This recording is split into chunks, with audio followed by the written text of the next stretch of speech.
So part 2 of the Michelson Morley experiment.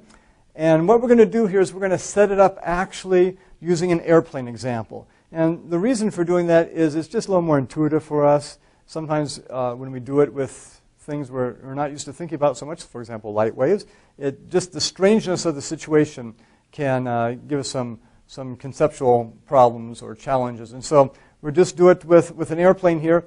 The analysis, though, will work exactly with light waves, and I'll explain why in just a second here. Let's set this up. So imagine we have an airplane. We're going from A to B and then back again. So a round trip, first leg up to B and then back down to A. We'll say our plane has some velocity, v sub plane, or we'll probably just use v sub p for the plane velocity. And then we have a wind involved. Actually, we're going to do no wind at first, but then we're going to turn on the wind, as it were. And the wind's going to go directly in the face of the plane on the first leg of the trip, and then it'll be with the plane, helping the plane on the return leg. So clearly on the first leg, when there's wind involved, the wind will retard the plane's velocity, so it'll be going a little slower. And just as, if you've traveled by plane before, sometimes the pilot will say, hey, we have a tailwind today, so we're able to make the trip a little faster than normal. Sometimes we're battling headwinds, and therefore it'll be a little slower. That's what's going on here. So on the first leg from A to B, battling headwinds, and so it's going to be slower. The effective velocity of the plane will be the velocity of the plane minus the velocity of the wind. And then on the trip back down from B to A, then the plane will have added velocity because of the tailwind, so it'll be the velocity of the plane plus the velocity of the wind. Before we get into that, though, let's do the no wind case. In other words, how long will it take the plane to make a round trip from A to B and then B to A back again? Well, we know that velocity, or not velocity, but time traveled is just distance divided by velocity. Again, remember if you have to go, if you're going 60 kilometers, right? Let's just say 120 kilometers at 60 kilometers an hour. 120 kilometers divided by your velocity, 60, takes you 2 hours to get there, or miles per hour if you want to do miles per hour. So with no wind, then, the total time is going to be the total time of our trip for one leg. It's the distance divided by the velocity, so just d divided by v sub p. So it's going to be d divided by the velocity of the plane. And then, of course, on the return leg, there's no wind involved. Same thing, plus d divided by the velocity of the plane, whatever it happens to be. And so clearly we can just add that together. We get 2d over v sub p. Okay, so that's the case.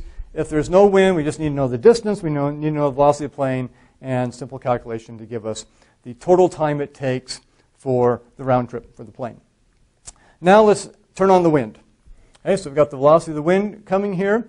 And actually, at this point, for those of you who want to do a little quantitative challenge, or even just conceptually for everybody to think about this, you think, okay, on the trip up, the wind's going to be against the plane, so it's going to retard it. It's going to take a little longer. On the trip down, though, the wind's going to be helping the plane. Shouldn't it cancel out? In other words, shouldn't you get the same answer for the total time? Definitely you're going slower on the first leg of the trip, but then you're going faster on the second leg of the trip. So should it not just cancel out and we get the same result? As we will find, it's not quite that simple. And so you might think about why that might be. You can think about it just in a qualitative, conceptual fashion. But you can also think about it for those of you who want to, say, pause the video now and see if you can work this out. I'll get you started by saying the velocity on the first leg of the trip is going to be the velocity of the plane minus the velocity of the wind. Okay, so that's the net velocity on the first leg. And then we have our same equation involved here, distance divided by the velocity. And the velocity on the second leg of the trip is going to be the velocity of the plane plus the velocity of the wind, v sub p plus v sub w.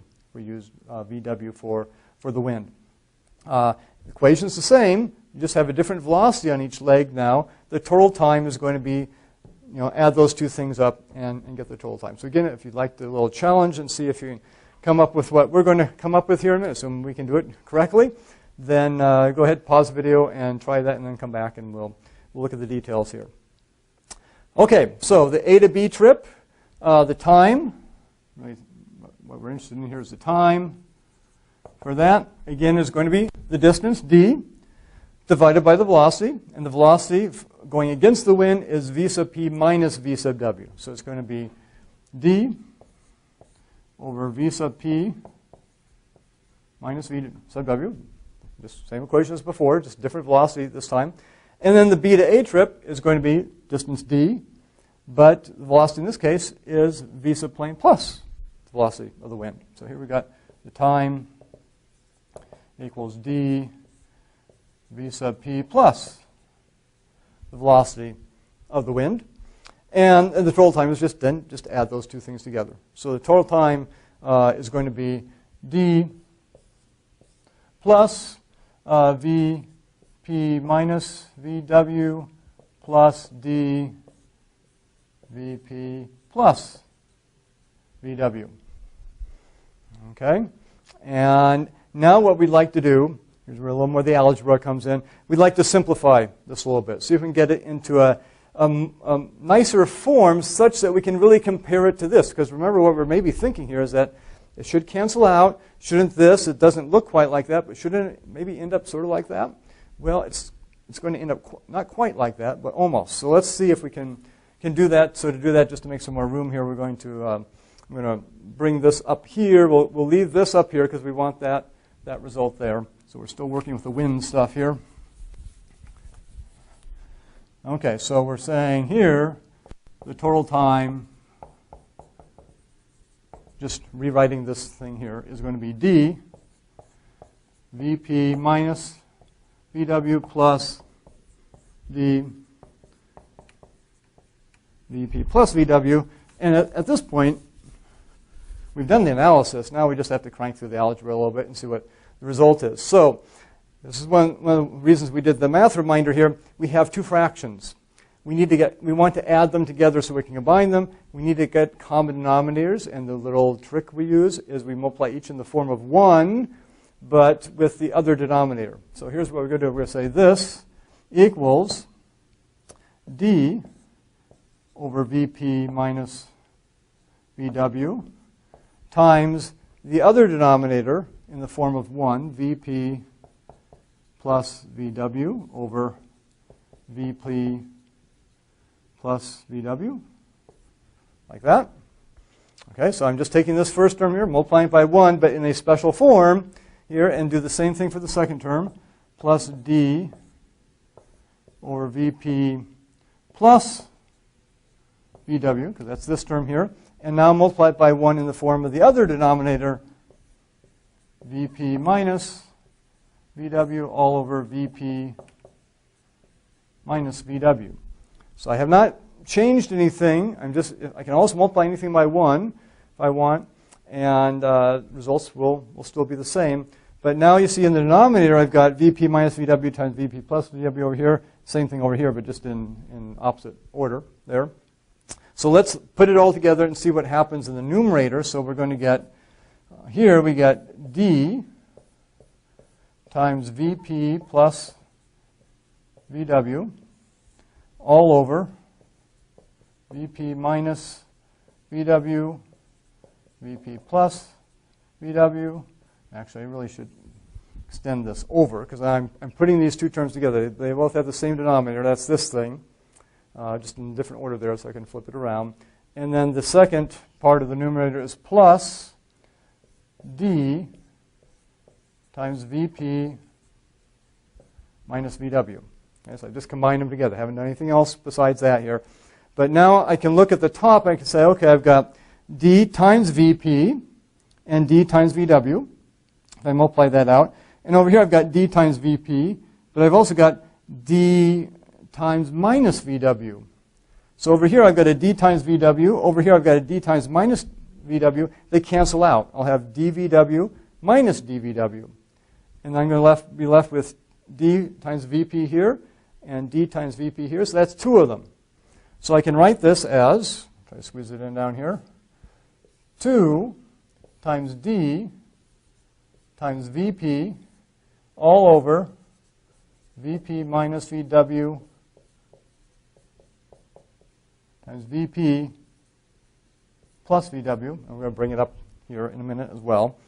Okay, so see what we did? We just said, okay, here's our total time, that plus that for each leg. Put them together for a common denominator, and then noted that in the numerator, some of the terms cancel out. So I've got d times Vw and then a minus d times Vw. So they go to 0, and I'm left with this. Okay, so now we'll bring this back up here. We'll leave that because that was our starting point.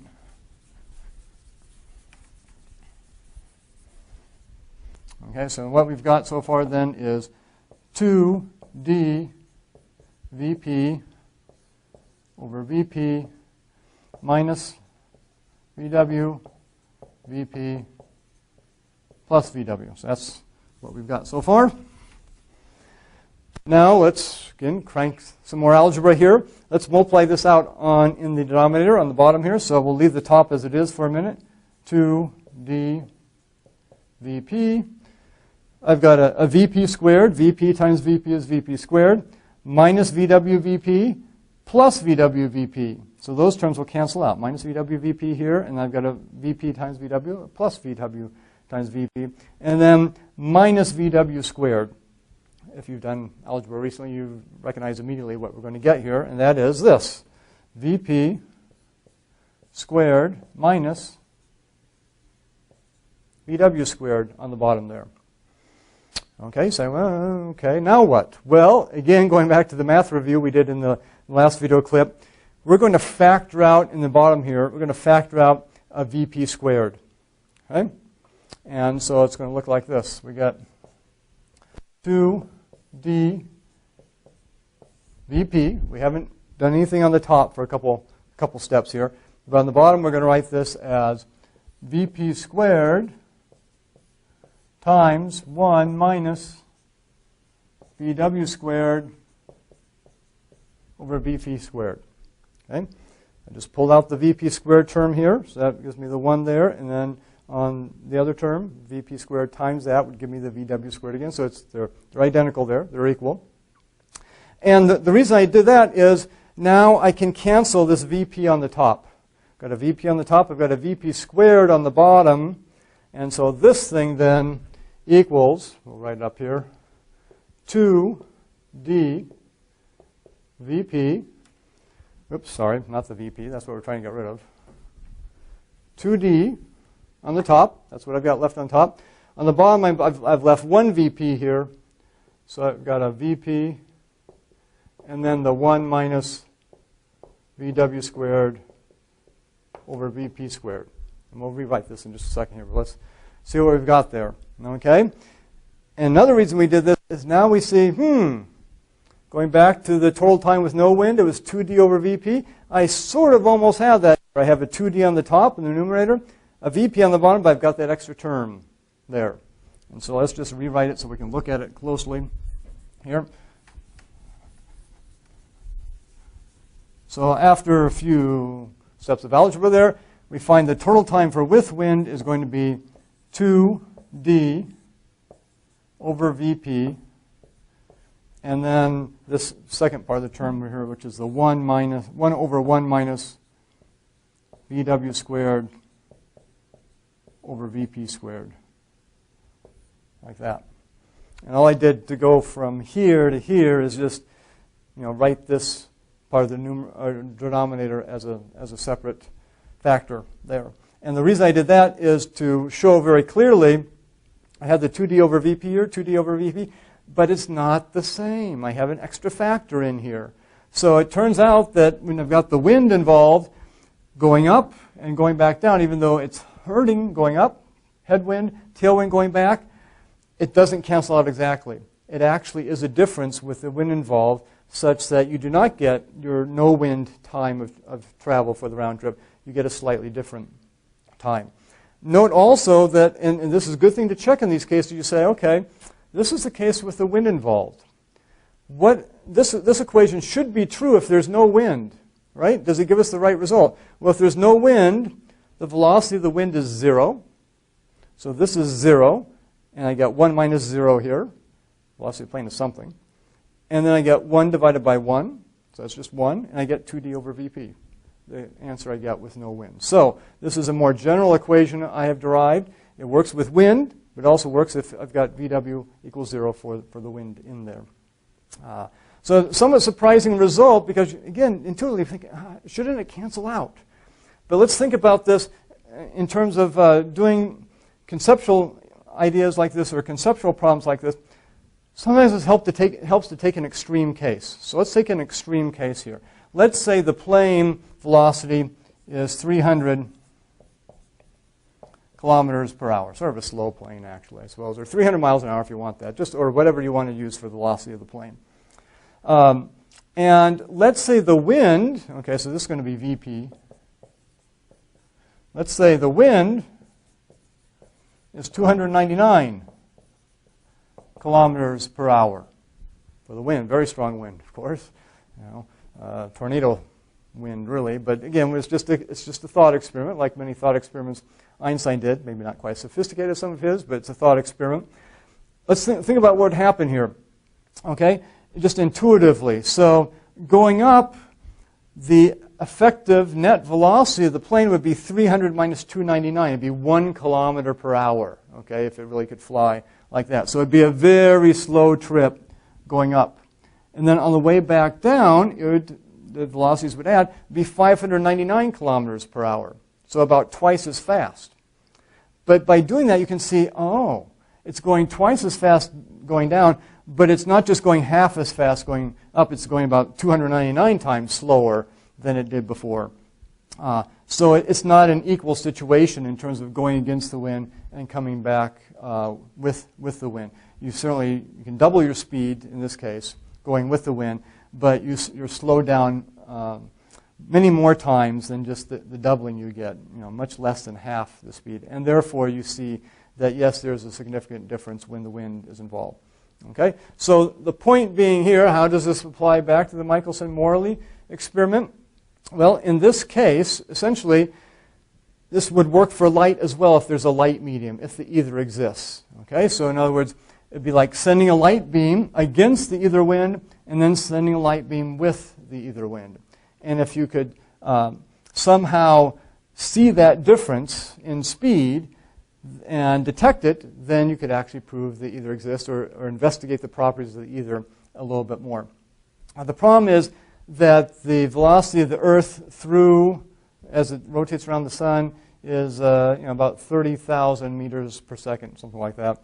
And that's still much, much less than the velocity of light. And so the effect, notice that when the velocity of the wind here is much less than the velocity of the plane, there's not much effect on the travel time.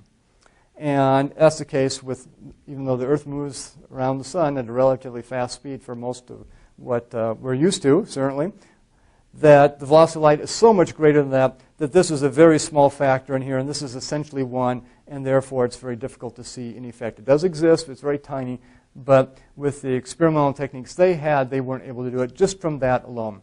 So they actually added on to this idea, and here's what they did, and that'll be the subject of our next part 3 for our video clips here.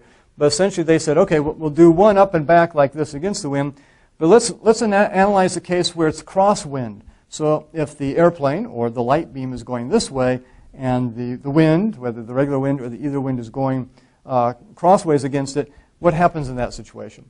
So we'll analyze that and then compare this situation with that situation and see what we can get out of it.